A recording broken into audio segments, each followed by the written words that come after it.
nessa quarta-feira, o acórdão referente ao julgamento do núcleo 1 da trama golpista. Nesse grupo estão os 8 condenados, incluindo o ex-presidente Jair Bolsonaro, condenado a 27 anos e 3 meses de prisão em regime fechado. Agora, as defesas dos condenados têm até segunda-feira para protocolar os recursos. Vale lembrar que o julgamento do núcleo 4 foi finalizado também essa semana e todos os condenados foram condenados a regime fechado por terem atuado na disseminação de desinformação a respeito do funcionamento das urnas eletrônicas. A expectativa é que o julgamento dos outros núcleos, 2 e 3, aconteçam ainda nesse ano. E a gente vai falar sobre tudo isso com o advogado Valber Agra. Valber, quanto tempo, hein? Eu entrei em férias, aí tive aniversário, fiquei sumida. Agora eu voltei com tudo, viu, Valber? É sempre muito bom te ter aqui. Bom dia. Bom dia, sempre lhe acompanhando. Ô, Valber, o ministro Luiz Fux, que é a grande divergência eu ia falar do núcleo 1, da primeira turma do Supremo Tribunal Federal, principalmente aí em todos os processos da trama golpista, dos civis que quebraram a Praça dos Três Poderes em 8 de janeiro de 2023 e também desses todos de alta patente do Exército, das Forças Armadas Brasileiras, de um ex-presidente da República. É ele que apresentou essas divergências todas. Agora, ele continua pedindo para participar dos julgamentos da trama golpista, mesmo fazendo parte da outra turma. E vale a gente também reforçar, né, Valber, para quem não se lembra ou não entende muito do assunto. Na primeira turma, a gente tem 2 indicados pelo terceiro governo Lula, né, que são Flávio Dino e Cristiano Zanin, além de outros indicados por Michel Temer, também por governo Lula, outros. E o próprio Luiz Fux, que era indicado por Dilma Rousseff, foi agora para a segunda turma, onde tem indicados do ex-presidente Jair Bolsonaro, André Mendonça e Nunes Marques. Então ele vai ali para essa outra turma. Talvez ele não tenha mais tantas divergências na segunda turma, né? Veja só, primeiro, a ubiquidade só quem tem é Jesus Cristo, segundo Roma. Então, é impossível que o ministro Fux permaneça nas 2 turmas. Quando ele fez essa afirmação, é aqueles processos já iniciados. Então, se espera que haja um indicado, que acho que nisso já uma certa unanimidade deve ser o ministro Jorge Messias, quando o presidente retornar agora da Indonésia, e aí o ministro fará essa transição indo para a segunda turma. O fato das divergências do ministro é algo corriqueiro no STF e agora vale salientar que toda divergência deve ter fundamentação. E essa fundamentação prende o ministro ao julgado. Então, como nós temos essa obrigatoriedade de fundamentação, às vezes as fundamentações podem deixar autoevidentes que essa fundamentação é frágil ou não. O ministro está indo para a segunda turma e não acredito que permanecerá nas 2 não, Natália. Pois é, Valber, acho que isso também é sempre muito importante, né? Porque quem vem aí vai compor muito provavelmente essa vaga deixada por Fux, porque Fux vai para a segunda turma com a vaga deixada por Barroso, aposentadoria. E aí essa vaga fica aberta na Corte do Supremo Tribunal Federal, que será indicada num primeiro momento, depois tem sabatina, enfim, tem um processo aí longo pelo presidente Lula. Então ele vai ter a função de indicar um terceiro ministro ao Supremo Tribunal Federal. É claro, uma função muito importante, por isso que demora mesmo, porque tem que conversar com os 3 poderes, enfim.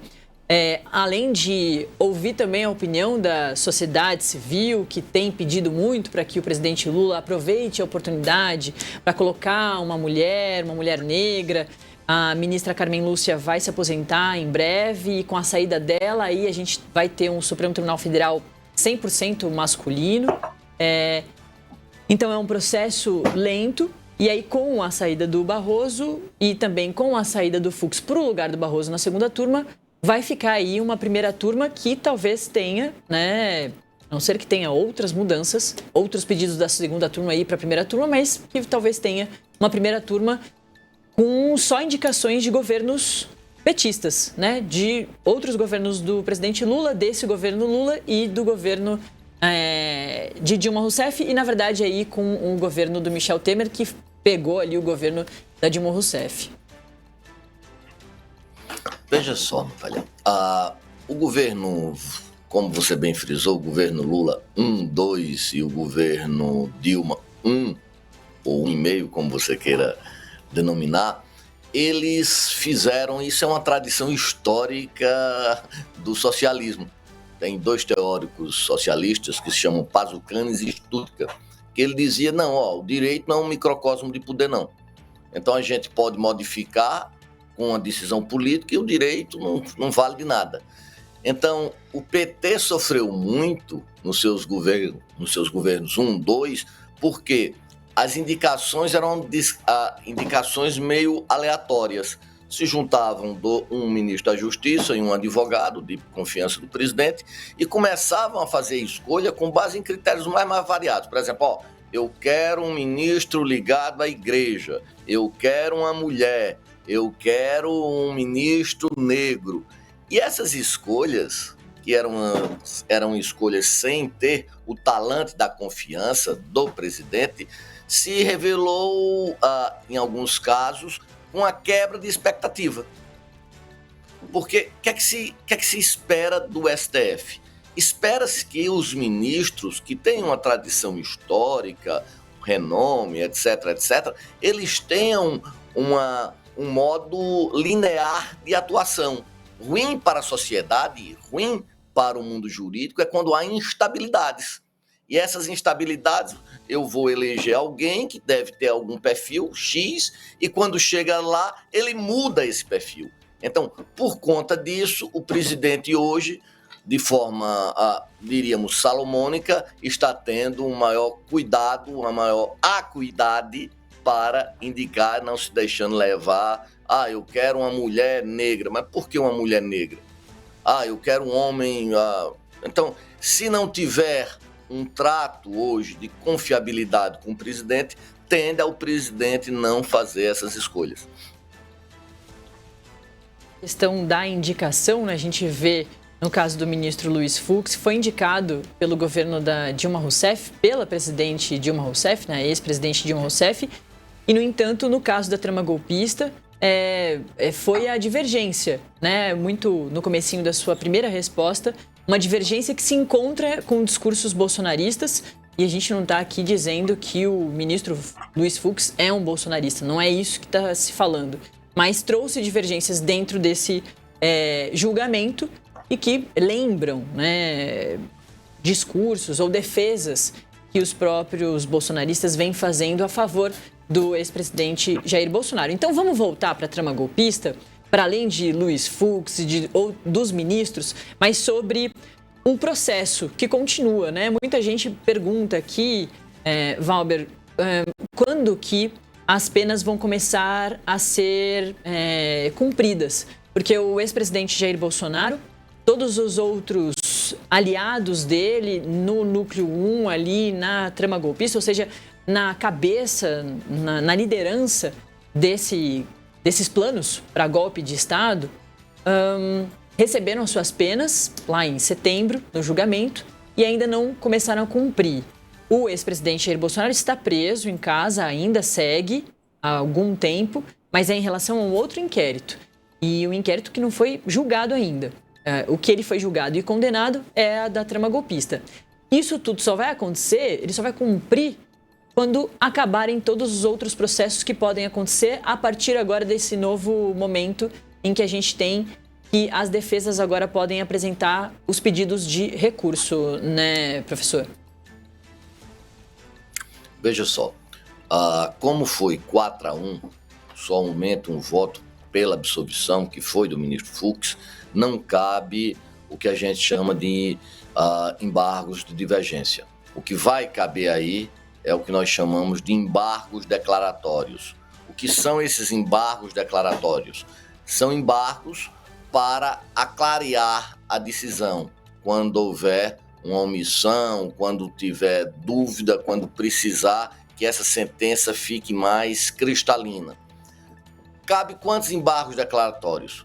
Indefinido, desde que haja uma fundamentação, veja, a velha fundamentação que frisei agora, uma fundamentação plausível. Contudo, se a defesa abusa desses embargos, esses embargos se tornam embargos protelatórios e aí passam a ser indeferidos, inclusive pelo relator, o ministro Alexandre de Moraes. Não acredito que ele vai indeferir esses embargos, eu acho que os embargos, os primeiros embargos, devem ser decididos pela Corte, até porque, em assim fazendo, vai legitimar esses embargos. O princípio da colegialidade é algo essencial para uma ratificação dessas decisões. Então, acredito que aí nós tenhamos 1 ou 2 embargos declaratórios, no máximo 2 embargos declaratórios por parte do ex-presidente Bolsonaro. E, bom, tem um tempo, né, imagino, específico, ou melhor dizendo, um máximo de tempo para que isso tudo seja respondido ou atendido aí pela defesa, depois pelos ministros, para análise. O que eu quero dizer e perguntar é em quanto tempo, portanto, esse processo todo deve acabar para as penas começarem a ser cumpridas e, no caso de todos os militares aí, inclusive o ex-presidente Jair Bolsonaro, passarem também a ser analisados, né, julgados pela justiça militar, né, Valber? Olha, essa sua pergunta é a pergunta do milhão. Não há um prazo determinado. Geralmente, como o recurso é um recurso que não é profundo, não é complexo, ele deva ser julgado de forma célere. Então, o que se estima é que ainda esse ano esse processo seja todo ele completado. Tem-se o prazo de 5 dias para o recurso, depois o relator vai deliberar sobre esse recurso, tá certo? Em prazos que não são prazos peremptórios, prazos determinados, prazos marcantes. Se esse embargo declaratório tiver efeito infringente, vai ter que ser ouvido o Ministério Público ainda. Então, eu acho que o ministro Alexandre de Moraes vai fazer isso depois que ele ouvir o Ministério Público, em 5 dias também, passa-se para a deliberação. Eu acho que ele deve marcar a pauta para o julgamento. Lembrando que ele deixa o processo findo, mas quem preside a primeira turma é o ministro Zanin. Então, quem marca as datas do julgamento é o ministro Zanin. E agora mudou, né? Do Zanin foi para o Flávio Dino. Que, enfim. Desculpe, agora o ministro Flávio Dino. Você tem razão. Obrigado. Exato. Não, imagina, é isso mesmo, né? Muda e a gente fica aqui tentando, inclusive, entender todos os pontos. Tem todos os ritos, né? Normal. Inclusive para passar a informação direitinho para o pessoal que está acompanhando. Porque o julgamento do Núcleo 1 ainda foi com o Zanin como o presidente. E agora já do Núcleo 4, que foi essa semana, que teve o voto, né, a conclusão, os votos dos ministros, tudo no mesmo dia, começando com o ministro relator, o ministro Alexandre de Moraes, e aí já era na presidência do ministro Flávio Dino. Esses outros julgamentos que vão acontecer em novembro e em dezembro já continuarão sendo com a presidência do ministro Flávio Dino e talvez até dezembro a gente tenha então mais um membro ali na primeira turma do Supremo Tribunal Federal, que entra já para participar do julgamento, mas isso tudo a gente ainda precisa entender como vão ser a sequência aí dos fatos, já que o próprio ministro Luiz Fux, mesmo não fazendo mais parte da primeira turma, disse que quer continuar participando do julgamento. E acho que nesse caso também, né, Valber, é importante da gente reforçar que as divergências são extremamente importantes, não só comuns, mas importantes para um julgamento, justamente porque os ministros ficam ali debatendo aberturas de precedentes ou não, enfim, e é um julgamento muito inédito, né, em que teve um ex-presidente da República condenado por golpe de Estado e, enfim, então tem todo um rito aí muito mais complexo e inédito para todo mundo E aí esse novo ministro vai entrar com grandes casos, né? Dificilmente isso acontece, de você pegar ali começar um novo cargo de trabalho e entrar assim com uma pauta tão importante, né? Isso realmente vai ser um destaque para o comecinho aí dessa nova carreira de ministro do Supremo Tribunal Federal, o Valber. Quem assume, já assume com as responsabilidades da toga. Então, daí a sua responsabilidade, daí essa interlocução entre os, você bem frisou, mas eu acho, se não houver o que aconteceu, porque tem um caso interessante da ministra, da ex-presidente Dilma, que fez uma indicação, e depois, porque o ministro, veja que coisa impensada, porque o ministro estava num restaurante comemorando com sua família, tinha um jornalista ao lado, disse isso, aí a ex-presidenta Dilma se zangou e trocou o ministro. Como eu acho que isso não vai ocorrer, então a escolha está muito concretizada e eu acho até que avançada na questão da sua apreciação pelo plenário do Senado Federal. Acho que o quórum exigido de maioria absoluta será cumprido sem grandes tormentas. Que são sempre interessantes. O jornalista adora se apegar a esses fatos e, claro, profissionais da sua área também, com certeza, ainda mais quando a gente está falando do meio jurídico. Mas uma outra, acho que informação interessante é que a gente comentou, né, da indicação do ministro Alexandre de Moraes pelo presidente, o ex-presidente Michel Temer, que aconteceu por causa da morte trágica, inesperada, né, surpreendente, de Teori Zavascki, um ministro do STF que morreu num acidente aéreo, né? Então, assim, as movimentações vão acontecendo conforme a vida acontece. E Michel Temer, que ficou pouco tempo, se a gente pode dizer isso, né? Não foi ele foi eleito como vice da presidente Dilma, mas que, assim, era uma situação quase que inimaginável, né? Inimaginada, de que ele indicaria alguém para ser ministro do Supremo Tribunal Federal e teve que fazer isso, né? Por causa dessa morte trágica do Teori Zavascki. Ô, Valber, muito obrigado. Diga. E veja, o ministro Alexandre de Moraes, que era alguém que tinha toda uma trajetória, um livro de direito constitucional, foi membro do Ministério Público, estava assumindo as funções políticas, era algo que não se imaginava, e o ministro Teori fora indicado pela ministra, acho que foi pela ministra Dilma, alguém muito técnico, sem nenhum tipo de que se esperaria que ele fosse indicado também. Veja como é um processualista de mão cheia. Exatamente. E sem contar isso, né? Tinha um histórico na segurança pública, foi ministro do ex-presidente Michel Temer da Justiça, tinha ali uma proximidade grande com alguns políticos da direita. E no caso e já no final ali, do meio para o final do governo de Jair Bolsonaro, passou a ser um problema para o presidente, eles começaram a ter conflitos, né? Enfim, e na trama golpista ele é o ministro relator, é quem apresenta o seu primeiro voto e pediu a condenação de todos, tem pedido a condenação de todos esses que estão sendo condenados dentro de todos os núcleos da trama golpista. Então, para a gente também entender que as movimentações políticas, históricas, a vida vai acontecendo e os ministros vão acompanhando também.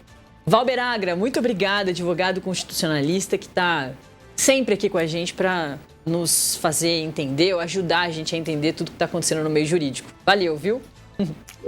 Eu agradeço e tenha um bom dia. Valeu, bom trabalho.